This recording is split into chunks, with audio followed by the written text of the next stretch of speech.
Hi there, you're welcome to my YouTube channel. My name is Martin Mabifa. If this isn't your first time, thank you for watching again. If it's your first time, now you're welcome. We give the hottest gist in technology and startup space. So why don't you subscribe and join the community? Now for the top headlines. Half of Apple's India smartphone shipments are now iPhone 15. After Netflix says no, other app makers debate a Vision Pro launch. Hackers breached Microsoft to find out what Microsoft knows about them. Lamborghini licenses MIT's new high-capacity fast-charging organic battery tech. Sign from the Lord. Sony tells Zee is terminating the $10 billion India merger. Spatial technology startup Ripples, which recently raised $3 million, uses radio waves for location tracking. The pitch deck analysis reveals shortcomings with the absence of crucial information such as team details, the problem being addressed, business model, pricing information, and competitive analysis. The deck with 9 slides weighs a hefty 33 MB, exceeding the recommended size for email attachments.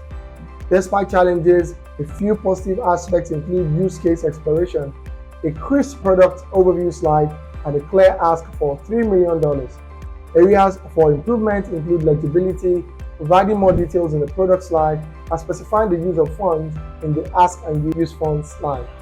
The iPhone 15 series accounted for over half of Apple's Q4 smartphone shipments in India, totaling nearly 2.8 million units, according to analysts.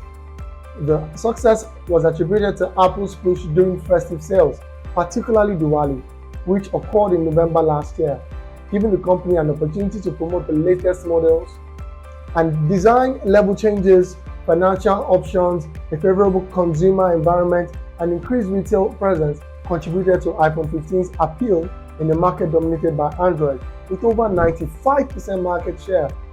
Despite a 32% quarter-on-quarter growth in shipments, Apple captured only 7% in the India smartphone market in Q4.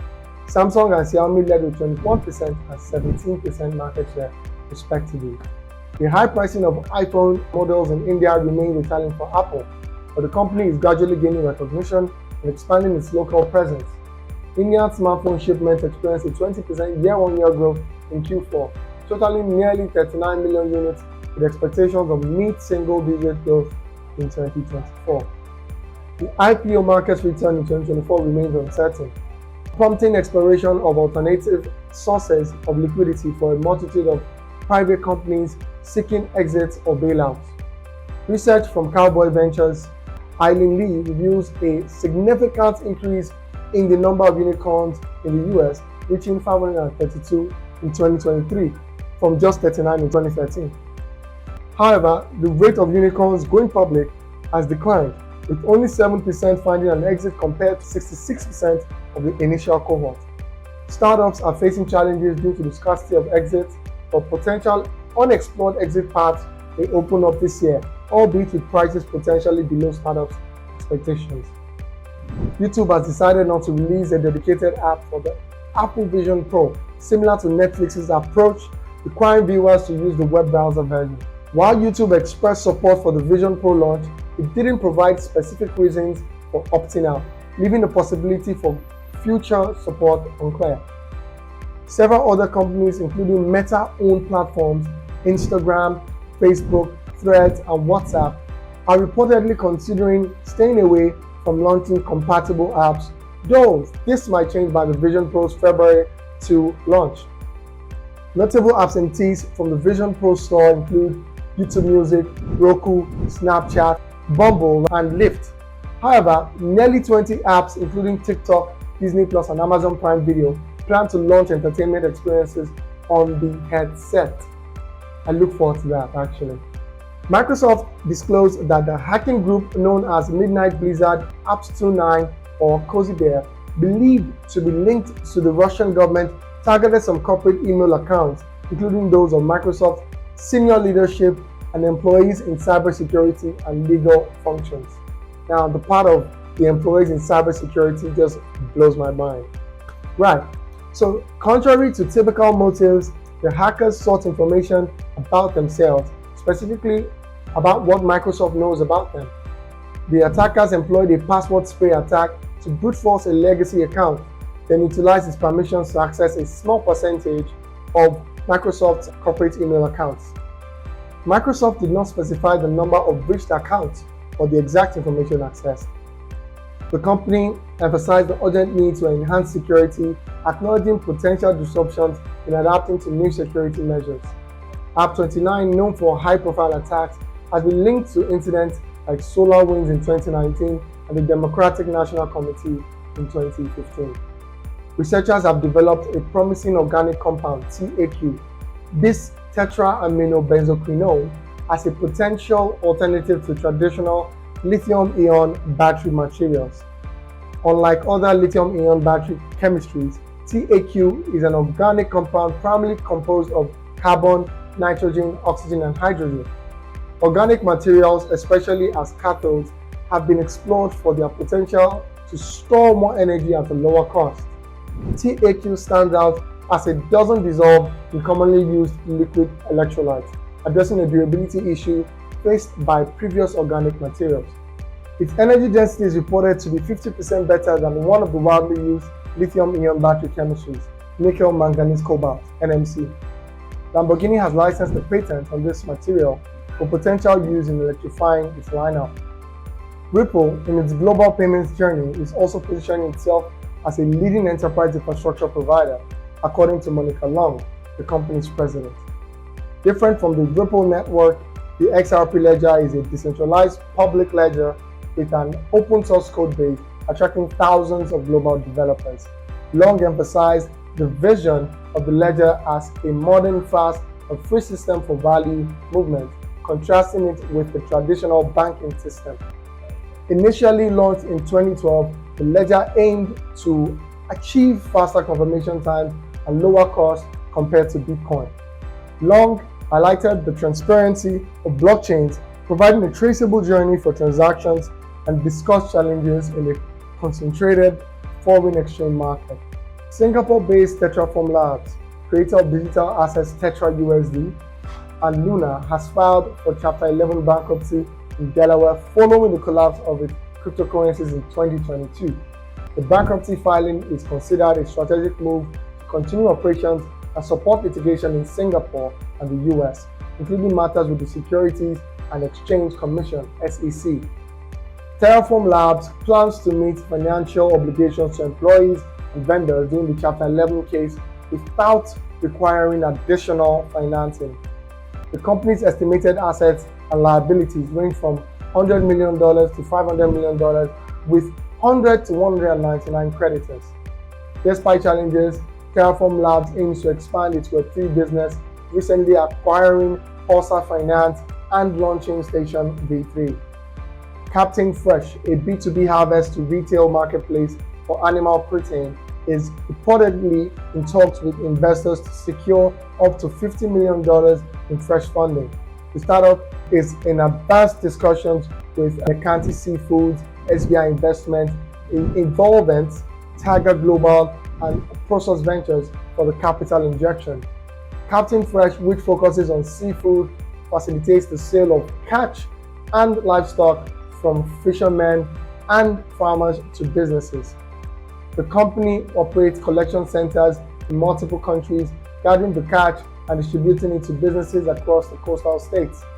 Prior to this funding round, Captain Fresh had raised over $100 million with a valuation of $500 million in the previous round, closed in March 2022. And if you're already finding value in this video, do well to like, subscribe, and leave a comment just to let us know. Thank you. Sony terminated the merger with Zee Entertainment in India, citing the Indian firm's failure to meet conditions despite a 30-day extension, concluding a 2-year acquisition deliberation. Zee's shares has surged by 60% in the second half of 2023 amid expectations of the deal. Sony sought the removal of Zee's CEO, Punit Goenka, from leading the merged entity and also requested financial improvements from Zee, whose financial situation had worsened. Mukesh Ambani's Reliance, meanwhile, is in talks to acquire a 51% stake in Disney's India business. The merger between Zee and Sony was considered crucial for both companies future outlook in the Indian media industry. 11 Labs, a startup specializing in AI-powered tools for creating and editing synthetic voices, closed an $80 million Series B round co-led by Andreessen Horowitz, Nat Friedman, and Daniel Gross, amongst many others. This funding brings 11 Labs' total raise to $101 million, valuing the company at over $1 billion. The capital will be allocated to product development, infrastructure expansion, AI research, and enhancing safety measures as well. 11 Labs, known for its browser-based speech generation app, is increasingly investing in speech generation technology for audiobooks, film dubbing, and character voices for games. However, the startup faces challenges related to abuse of its tools, criticism from voice actors, and concerns about the impact on the traditional voice acting industry. Chronosphere, a cloud-native observability platform startup, has acquired Calyptia, founded by the creators of the Fluent ecosystem. Calyptia's projects, including open-source observability tools, FluentD, and FluentBit, aimed to transition into paid SaaS products. While the acquisition amount was undisclosed, it follows a trend of well-funded platforms acquiring point solutions to consolidate expenses. Chronosphere recently secured a $5 million strategic investment from CrowdStrike, reaching a valuation of $1.6 billion.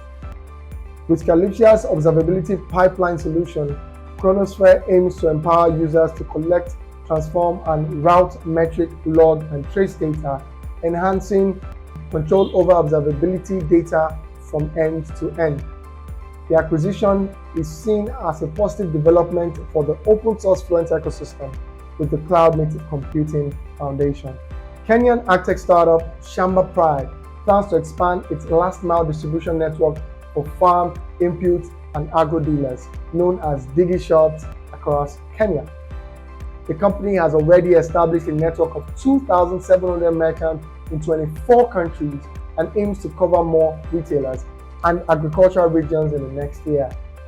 Shamba Pride has secured $3.7 million in debt equity Series A funding from EdFi, AgriFi, and Seastars Africa Ventures to fuel its growth.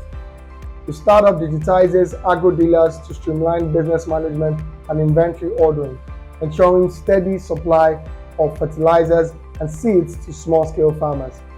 Shamba Pride also provides market linkages, buy now pay later financial services, and training information through its USSD platform. The expansion will be further supported by partnerships with companies like Elephant Verb, a French multinational supplying climate start farm inputs. Loan Depot, a loan and mortgage giant, revealed that about 16.6 million customers had their sensitive personal information stolen in a recent cyber attack described as a ransomware incident. The company, in a filing with federal regulators, stated that it would notify affected customers of the data breach. However, Loan Depot did not specify the types of sensitive customer data that were compromised. Many online services remain inaccessible following the attack, impacting customers' ability to make payments or accessing their accounts. Loan Depot is working on restoring normal business operations, and the extent of the incident's financial impact is yet to be determined. Meta has outlined its response to the European Union's Digital Markets Act (DMA), which aims to regulate big tech and ensure fair practices. The DMA applies to 6 major tech companies, including Meta, designating them as gatekeepers. Meta plans to send notifications to users in the EU, offering them more choices in how they use its services, including the ability to block Meta from combining data on Facebook and Instagram use. The changes are in response to DMA restrictions on processing user data for advertising without explicit consent. The company will implement these updates by March 7th, the DMA compliance deadline. If you'd ask me, there are a couple of ways I'd suggest that Meta addresses these issues, but that's a topic for another day. Do well to like, share, subscribe, and leave a comment to let us know what you think about today's gist. Take care, till next time.